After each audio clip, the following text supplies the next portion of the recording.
Hello, I'm Sunny Williams. I'm up here on the International Space Station. So this is Node 2. This is a really cool module. Of course, most of these modules you'll see they have 4 sides and they're put together. That way we could sort of work on a flat plane, either a wall, a floor, another wall, or the ceiling. But you know, again, all you have to do is turn yourself and your reference changes. The reason I'm bringing that up is because this is where 4 out of 6 of us sleep. And so people always ask about sleeping in space. Do you lie down? Are you in a bed? Not really, because it doesn't matter. You don't really have the sensation of lying down. You just sit in your sleeping bag. So here's one sleep station right here. I'm going in right now. You can follow me if you want. So I'm inside.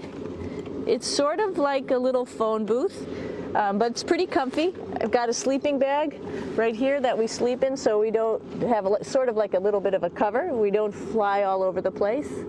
But you know, you can sleep in any orientation. I have it sleeping, feeling like I'm standing up right now, but like you saw, I'm on the floor. But it doesn't matter if I turn over and I sleep upside down. I don't have any sensation in my head that tells me that I'm upside down, so it really doesn't matter. The sleep station is also like a little office. We've got a computer in here. As you can see, we've got a couple little toys. I've got some books. I've got some clothes and other things that make it sort of like home. I'm coming out. And just for reference, that's one sleep station. This one's another. Right here. There's one on the ceiling, if you want to call it. Right here. And then there's a 4th on the other wall over here. So all of us sleep in a little bit of a circle. All right, come on back. There's more to show you.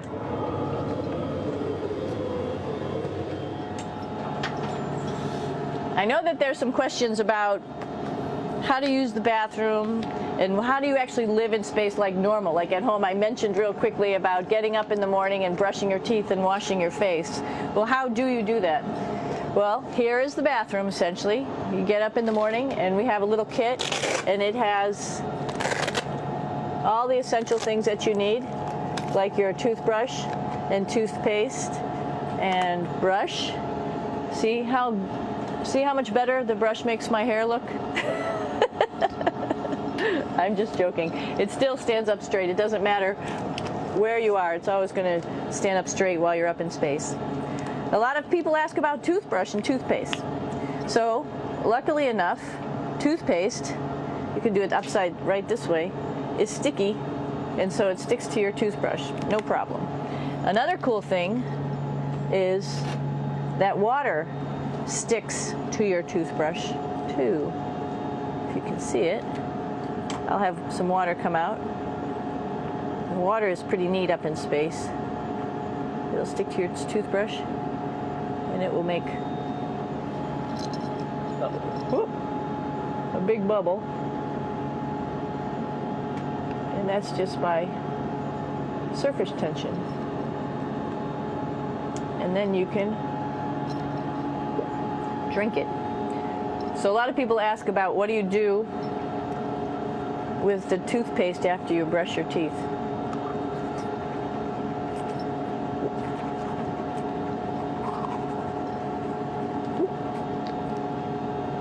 Two options.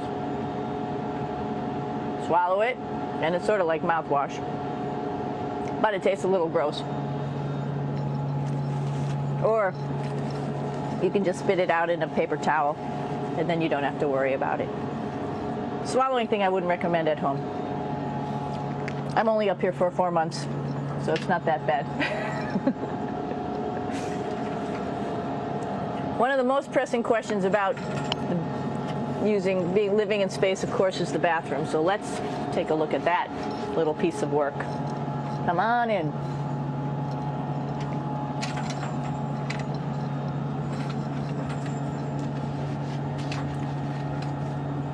Here we are at the throne. This is awesome. You might see the little You might have noticed a little moon on the outside. This is our orbital outhouse right here.